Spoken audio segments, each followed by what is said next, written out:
Freddie Freeman already has one MVP award. Seems like he wants another one.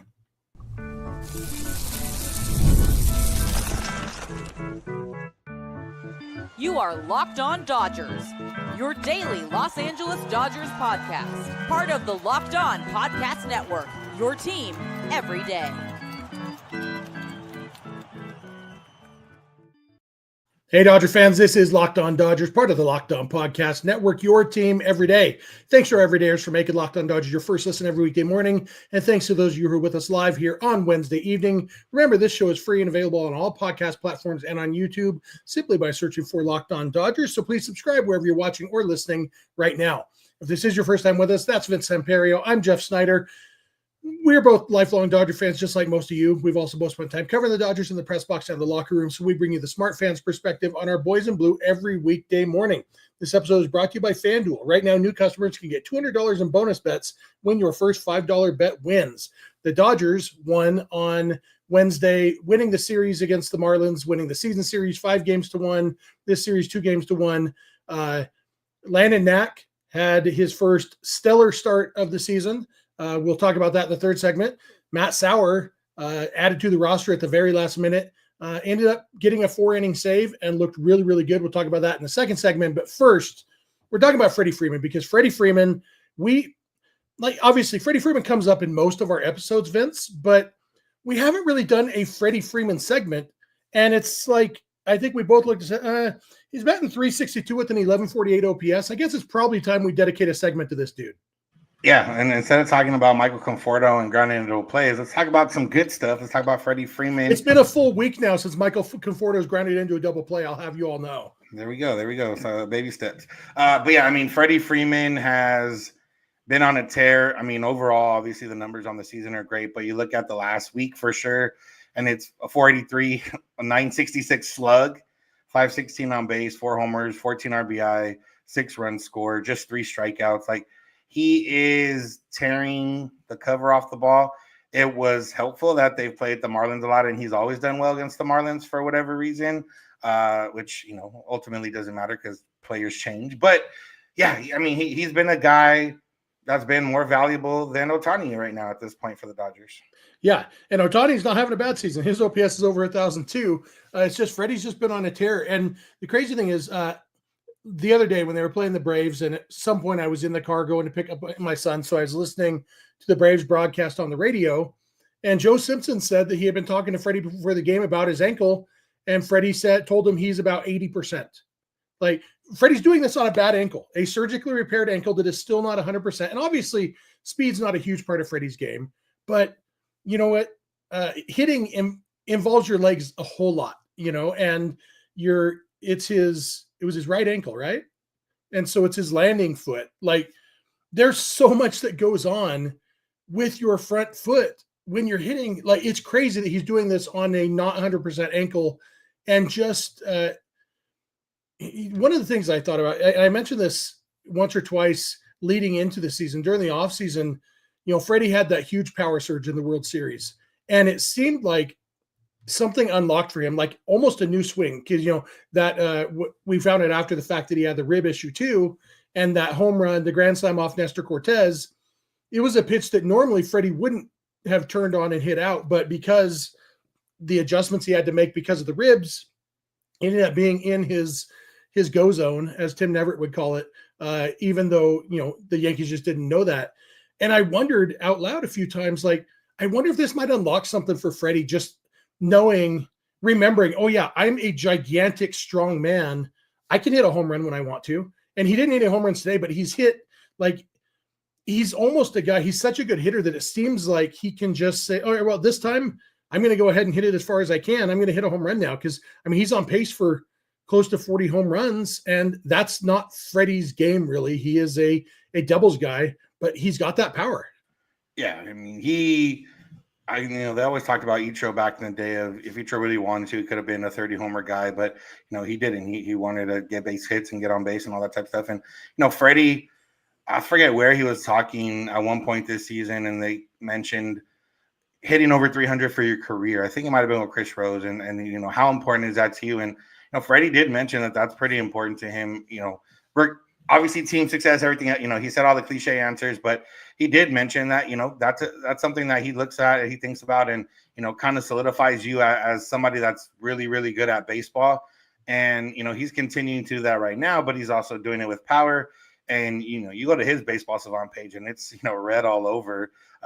If anything, his hard hit percentage is not that great, but, his squared up percentage is high. So when he is hitting it, he's hitting it hard. Whereas that his barrel percentage is up there, his average exit velocity is up there, everything's up there for him. And yeah, he just looks locked in right now.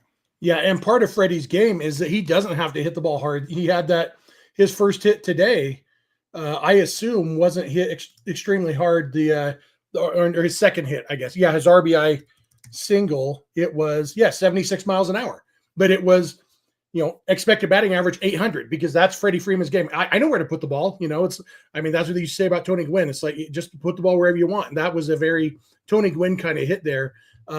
Michael Boyer in the chat has this, was my next point that I was going to bring up. Says Freddie's a future Hall of Famer. The only question is whether he'll go in as a Dodger or a Brave. And that's Freddie he's battling for MVP. It's May 7th. I get that. A lot can happen. Last year at this time, Mookie Betts was the front runner for MVP, and things happened, and Shohei Ohtani happened too, and so there's no such thing as a favorite for MVP in May, but if there was, Freddie Freeman would be on the short list. And right now, like, obviously Freddie played longer with the Braves. There's no way Freddie's going to play as long with the Dodgers as he did with the Braves, but Freddie won one World Series with the Braves and won one MVP award. He's already won one World Series with the Dodgers. Hopefully he's going to win another World Series MVP. And a World Series MVP. Hopefully he's going to win another World Series or 3 with the Dodgers.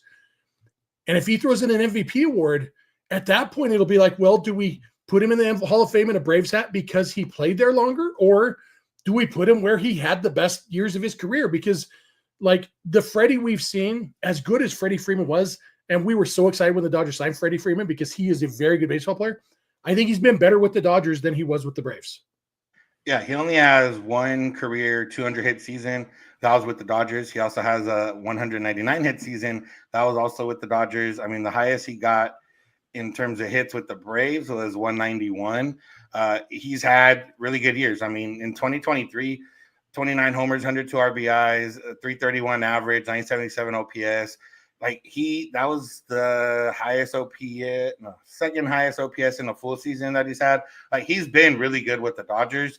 And yeah, if he finishes out with the title or 2 more, maybe an MVP award, at least a couple of Silver Sluggers, like, there's a legitimate case for him to either go in as a Dodger or go in with a blank cap. Yeah, and that would mean if he goes in as a Dodger or the blank cap, I think number 5 gets retired for him. I always thought it should have been retired for Mike Marshall, my childhood favorite player. They never did end up retiring it for him for some reason. Freddie Freeman might be the last Dodger ever to wear number 5, which is kind of wild considering that he was, 32 when he first started playing for them? Yeah, you can kind of build out number 5 retired, a statue of the walk-off grand slam pose, like at Dodger Stadium. Like, there's a lot to kind of build there. And it's one of those things where, kind of like Shaq with the Lakers, he wasn't there for a long, long time, but when he was there, he was dominant and the Lakers won championships. If Freddie can, help bring a couple more championships here, it'll be a not quite as dominant, but a similar type run in terms of impact on a Los Angeles team. Yeah. And last note on this, Freddie Freeman's OPS with the Braves for his career was 138, OPS plus 138. So 38% better than league average. With the Dodgers so far, it's 157. And that's before today. This is on Baseball Reference. So a little bit higher than that. He's just been awesome, basically, from the day the Dodgers signed him. So go Freddie Freeman. MVP is yours. Just keep it up. Evan Phillips is hurt, and it may have ended up being a blessing in disguise. Not that it was Phillips necessarily, but that the Dodgers were able to call up Matt Sauer because he was awesome, saved the bullpen on Wednesday. We're going to dig into Phillips' injury and Sauer's value to this team, so please keep it locked on Dodgers. This episode is brought to you by Supply House. Get the supplies you need from the site made for the skilled trades, Supply House. Whether you're in plumbing, HVAC, or electrical work, Supply House is the reliable way to order products online. Their easy-to-use website is packed with helpful resources and the latest product info to help you get the job done right. Plus, with a complete inventory of over 200,000 parts from 400-plus top brands, you'll find exactly what you need, delivered fast from coast to coast. Need help with an order? Supply House offers expert support and industry-leading service, so you always talk to a real person. And for trade pros looking for an extra edge, their free TradeMaster program offers exclusive perks like a dedicated phone line, free shipping, and discounts on every order. Thousands of skilled professionals are already taking advantage. Now it's your turn. Join the TradeMaster program today at supplyhouse.com/TM and start ordering plumbing, HVAC, and electrical supplies with just a few clicks. Plus, use promo code SH5 for 5% off your first order. That's supplyhouse.com. This episode is also brought to you by FanDuel. The NBA playoffs are in full swing, and every night delivers highlight-worthy performances, major momentum shifts, and can't-miss moments. Whether it's a game-winning shot or a breakout player, there's never been a better time to get in on the action. FanDuel makes it easy to stay in the game before tip-off and live. With player props, performance trends, and same-game parlays, fans have more ways than ever to play smart and win big. If you're a Dodger fan, and I suspect you are, there's a decent chance that your favorite NBA team is no longer playing in the playoffs. That gives you an opportunity to just use your basketball knowledge. If you got a read on who's heating up, why not back it up with a same game parlay? Maybe you're watching a game and you think a certain team is going to come back and you got decent odds on it. Put some money on that. Boom. And if your first $5 bet hits, you will get $200 in bonus bets. If you're new to FanDuel, it's perfect time to sign up. Head to FanDuel.com and place your first $5 bet. If it wins, you will get $200 in bonus bets. So make every moment more with FanDuel, official sports betting partner of the NBA. Hey, we are back. Thank you all for making Locked On Dodgers your first listen every weekday morning. Thanks for being an everydayer if you are. If you're not an everydayer, it's easy to become one. Just watch or listen every weekday morning, and then you are an everydayer. It's that easy. You can obviously make that easier on yourself by subscribing wherever you're watching or listening right now. You can go beyond the podcast, become a Locked On Dodgers insider by going to joinsubtext.com/Locked On Dodgers. You can text directly with us, get our thoughts, news, a lot of text going out to our insiders group lately because of all the roster moves. Get our thoughts on stuff before the game and get access to our exclusive Discord server. We've been having a lot of fun talking Dodgers during games, before and after games over there. So check that out at joinsubtext.com/Locked On Dodgers. And for your second listen, check out Locked On MLB, hosted by our buddy Paul Francis Sullivan, a.k.a. Sully, talking about all of the majors. So Evan Phillips, well, I guess we can kind of talk about how this went down for our insiders, because we got news today that, well, first we found out that the Dodgers had optioned JP Fireeisen so that they could add Landon Knack to the roster to make today's start, which we knew last night. Dave Roberts said that was going to happen. That happened. And then we found out that, also Matt Sauer is also here in Miami right now. Matt Sauer was just optioned a week ago after his appearance on April 29th. And so we knew he couldn't be called up unless somebody was hurt. And looking at the Dodgers bullpen roster, there were no really good options of, well, I hope it's this guy. I guess the closest would be Luis Garcia, but even he has pitched decently lately. And so we kind of knew there was probably going to be some bad news. And first, Dave Roberts said Sauer is here on the taxi squad because we've got a few guys we're monitoring. That sounds ominous to me. And then actually after the game had started, very early in the game, the Dodgers announced that Evan Phillips had been placed on the injured list and Matt Sauer had been added to the active roster. And obviously we're big Evan Phillips fans as a person and as a player. He is a very, very good pitcher. He's been used somewhat a lot since he got activated from his shoulder injured list. I was pretty bummed to hear that it was Evan Phillips, Vince. Yeah, especially with how good he's been since coming back. Once the Dodgers down Kopech to start the year as one of the, maybe more high leverage arms, and then you lose Blake Trinan as one of your high leverage arms, and but then you get Phillips back, and you're like, okay, Phillips, Yates, and Tanner Scott can kind of fill out that three-headed monster, and now you lose one of them.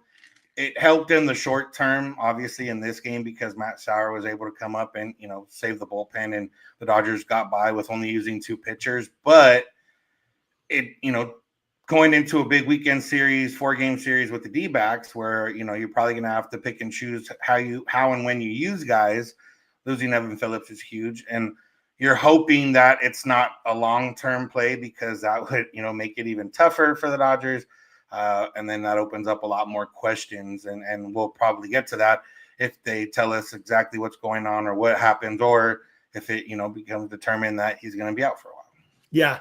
But with Sauer coming up, it did work out well because Landon Knack, who we'll talk about in the next segment, he went 5+ innings, ran into trouble in the 6th inning, and then went to Sauer to put out the fire there, and he did a great job. And then the Dodgers offense exploded. And maybe they were just going to have Sauer pitch the rest of the game either way. But definitely once they got the big lead, say, hey, just finish this out. And suddenly you don't have to use any of your high leverage relievers.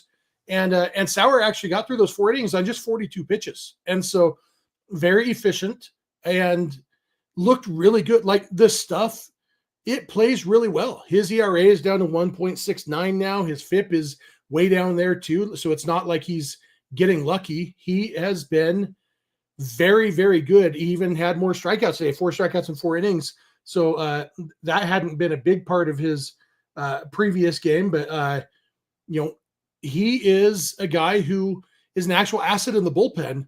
And especially since there's nobody else knocking on the door, there's nobody who they need to call up. I think, last time he got sent down the day after his great outing, and we understood why, and it was the right call. This time, I think he's going to stick around because, he might be ready to pitch by the last game of this D-backs series. Yeah, he's a guy that he's not a top prospect. He's not necessarily somebody that you're being careful with. It's a guy that you maybe feel comfortable pushing a little bit in terms of what you're going to get out of him, and whether that's, pitching on 3 days rest after throwing 40 pitches, or whether that's, whatever the case is that you need from him, it works. We talked about them a couple of days ago when we thought, okay, what could they do in terms of bullpen help? And we, mentioned Noah Davis's name, and that didn't necessarily, but we didn't mention Sauers because it would have took an injury in order to get him back at that point. And lo and behold, we got the injury to bring him back. So, we should have mentioned it because injuries are always the answer when we're talking about the Dodgers. Yeah. That's the answer to every question is, somebody went on the injured list. Yeah, and I talked a lot yesterday about how the pitching was going to come to a head at some point, whether positively or negatively, because they were running themselves extremely tight and thin and playing with fire a little bit. This buys them at least, a couple of days now. Even if one of your starters over the weekend doesn't quite go as deep into the game, you're saved a little bit because, you have other guys that can go now. So, yeah, with Sauer and, we're going to talk about Knack, it might be one of those things where they just kind of stick around for a little bit until Kershaw gets here. And if Michael Kopech starts getting ready to come back, then, maybe the Dodgers will have other decisions to make, or maybe those decisions will be made. Yeah, I saw somebody throwing out the idea that maybe this was a phantom IL stint for Phillips just to get Sauer up there because it did take an injury to be allowed to add Sauer back to the roster. In case you don't know, when you get optioned to the minors as a pitcher, you have to stay there for 15 days unless you're replacing an injured player. That's why we're saying that Sauer couldn't have been called up except in the case of an injury. I doubt this is a phantom IL stint because you would think they would have chosen somebody other than Phillips, although, but I do think they are, Dave Roberts said after the game, he's not overly concerned about Phillips, which doesn't always mean anything, but expects it to be the minimum stint on the injured list. And I know I'm taking all this with a grain of salt, but if that's accurate, it could be they're just being very, very cautious with the Phillips, seeing that he's had a decently high workload since he came back, remembering it was the shoulder injury. And so just say, something's a little bit sore. Let's be super cautious with you right now. Yeah. And again, we talk about this a lot, but the Dodgers can afford to do this because of, one, how they're playing right now and how they expect to play, but also that's just, that's how they've done it. They're not necessarily thinking, okay, if this happens, we're going to lose, 5 games in a row because we put down one of our better relievers in order to kind of save him or give him a breather or something like that. Or, his arm's a little sore, let's not risk it. The Dodgers don't have to do that. They're going to continue to do this. Sometimes it's going to work out. Sometimes it's not going to work out. In this case, it did work out pretty well for them. I think, the Marlins helped that a little bit. And now you're going with a fully rested bullpen going into a big 4-game set. So. Yeah, and it's worth noting that Matt Sauer's, both of his really good pitching performances have come against the Marlins. And so we'll take that with a grain of salt and see how he does next time. But the stuff looks good. The command looks good. And so Until I'm proven otherwise, I'm going to just assume that Matt Sauer is going to be a decent contributor to this bullpen. One guy who may end up being a decent contributor to this starting rotation was Landon Knack. We finally saw a good start from him on Wednesday, and we will dig into what that might mean for him and the Dodgers going forward. So thank you for making Locked On Dodgers your first listen, and please keep it Locked On Dodgers.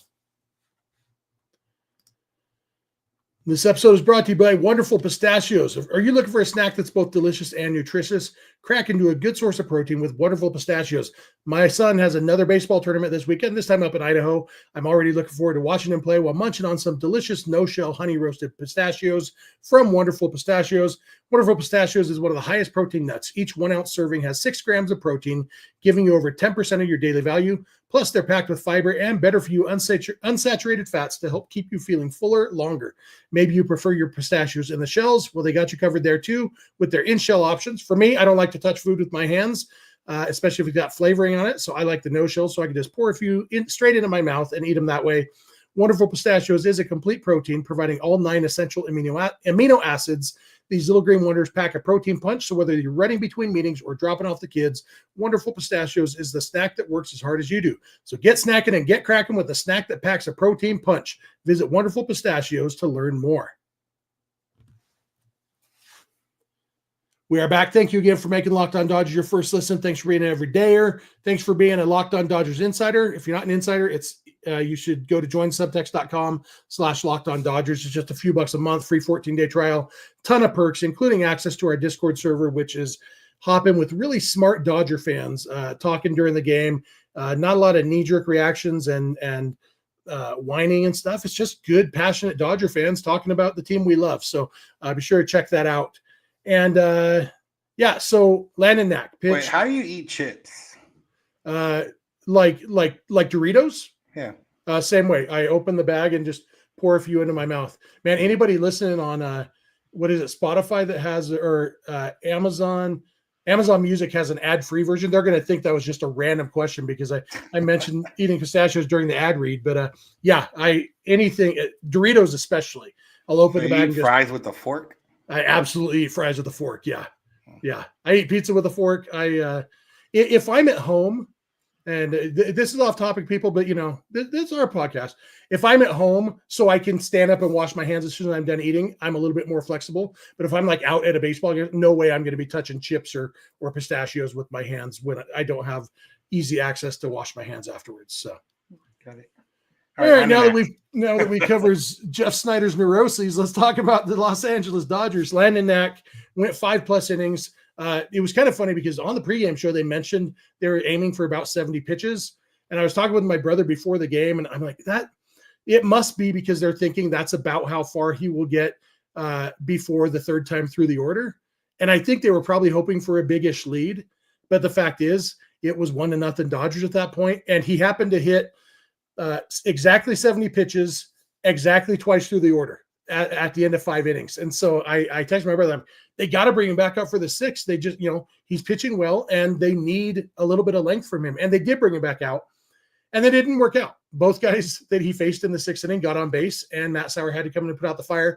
I don't know if that will deter the Dodgers in the future from letting him face guys the third time through the order or not. But all in all, like 5 scoreless innings from Landon Knack, probably more than any of us really hoped for in this start, right?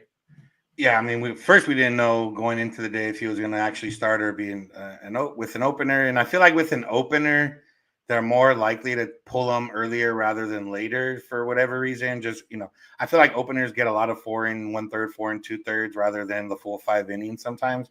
And that's because obviously you're 1 inning deeper into the game or whatever. But they finally did what we've been asking for. Let a starter go out there again when he's on a good pitch count and when they are pressed for arms. And it didn't work out the way we wanted it to. And, maybe that it shows me something. But it's one of those things where, you kind of had to do it. You kind of had to push him. It didn't quite work out. But based on what we've seen from Knack this year, today's start was about as good as it can get. Based on what we've seen Knack the last 2 years, this is pretty much what I would expect, around 4 or 5 innings, 1 to 4 runs, depending who they're playing and what happens in that game. And that's serviceable at this time when the Dodgers, kind of need guys to go a few innings and either go pitch count or eat it. Either way, they need length. Yeah, the nice thing today was he only walked one guy. Yeah, coming into today, he had 6 walks in 8 2/3 innings this year in the big leagues. And, they talked on the broadcast about how that was not an issue for him last year. And this year it has been a little bit. And, even you can say, well, it was just the Marlins, but the two rough games he had were against the Nationals and the Rockies, where he was walking too many guys and not getting as deep in a game as we would like. And, those teams aren't great either. And so this was a step forward. The command looked solid. It's enough at least to make you say he can probably give us depth. If you can count on Landon Knack, again, like I said, if they trust him to face guys a third time through, and you might need to count on the offense. And, because what they really need is, okay, we've got a 6-run lead. So, yeah, we're going to let Landon Knack pitch the 6th inning and maybe even the 7th, even if he gives up 3 runs, just because we need the length from our starters. And that's something it's hard to do because your goal is to win games. And so it's hard to intentionally leave a starter in there to give up runs, especially in a game you're leading. If you're already losing, okay, wear it. But it's weird to say wear this when you're trying to win the game. But if the offense can put them in position, they can have a little bit more flexibility, and maybe he does over time with experience start learning how to pitch guys a third time through. And it's one of those things that you may not be able to learn it until you actually do it. I mean, there's a case for Knack to stay up and maybe take another turn in the rotation until Kershaw gets here, and then they kind of decide, okay, what do we want to do? Do we go 5-man with Casparius as the 6th man? Or there's a lot of question marks. Some of it might be answered by Sunday because as of right now, they don't have a starter set for Sunday. It could be Casparius and Dreyer or Casparius on his own, whatever it is. We'll kind of wait and see what happens there.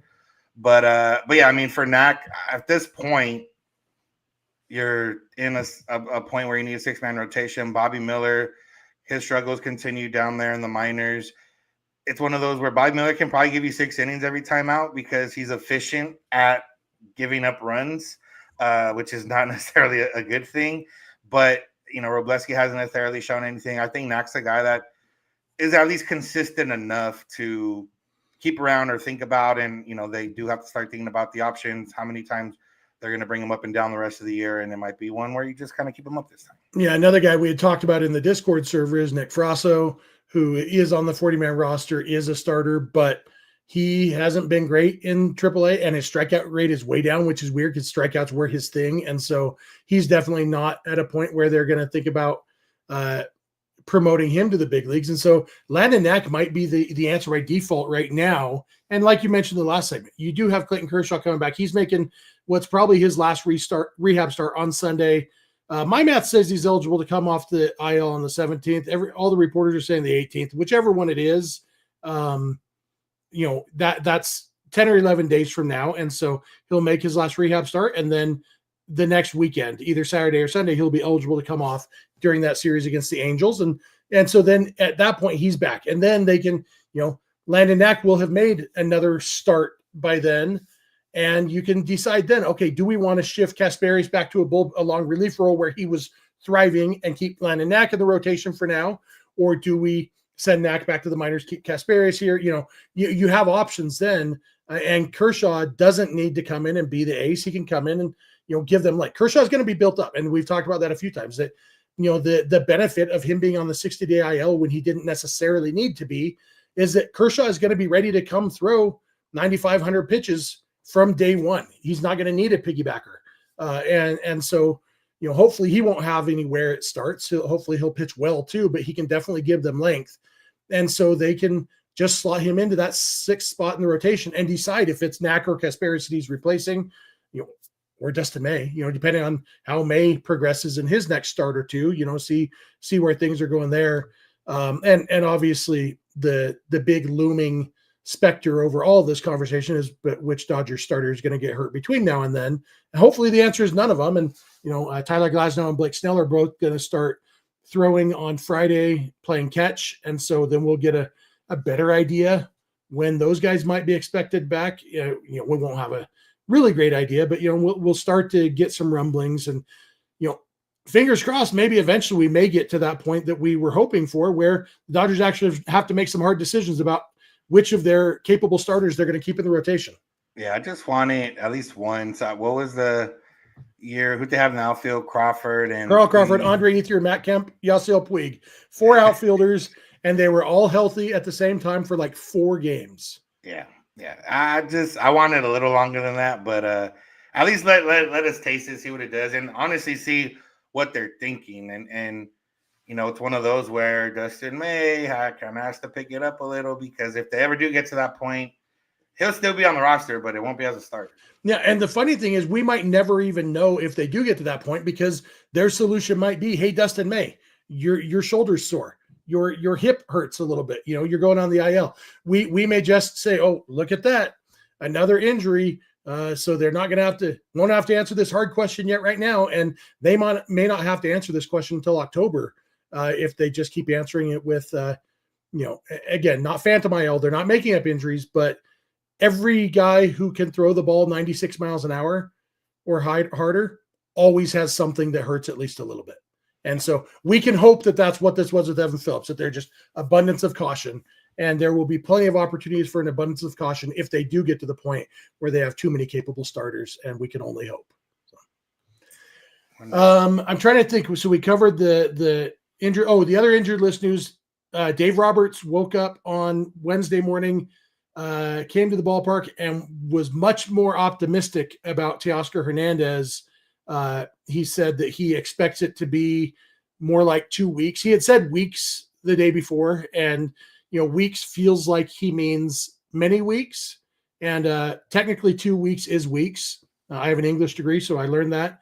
But it seems like Teo is feeling so much better on Wednesday that they maybe have, if not increased their optimism, at least reduced their pessimism a little bit about Teo.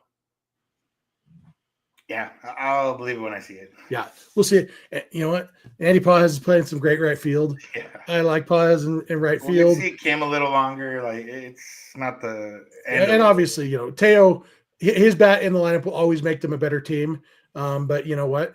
If Teo gets healthy, then they do have options if Conforto hasn't turned it around by then, or whatever it is. So always options. There's always room for Teoscar Hernández in your lineup. And whenever the Dodgers get his bat back, we'll be happy about it.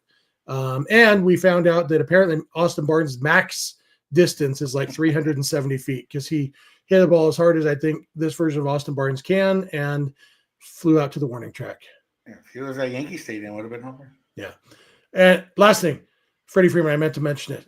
That pitch that Freeman tripled on, he had no business hitting a fair ball off that, let alone hitting it to the wall. That was absolutely ridiculous. You look at the swing, where the pitch was, everything about it. Like, that's why I say, like, Freddie Freeman is a huge, strong man, and I think sometimes we forget that because he's such a good finesse hitter. Yeah. Crazy. All right, you got anything else for today, Vince? Just a note, I may be on or off the next week or so. I'm doing a family trip, knocking out Cleveland, Detroit, and Cincinnati stadiums. So Jeff is going to hold it down. I'll try to be on as much as I can. It'll just depend how it works out. Yep, and we'll do that. Dodgers head to Arizona to start a 4-game series, so we will be back for one of at least I will be back tomorrow for one more episode this week before we head into the weekend. That'll do it for today. Thank you all for making Locked On Dodgers your first listen. Thanks for being here live with us on Wednesday evening.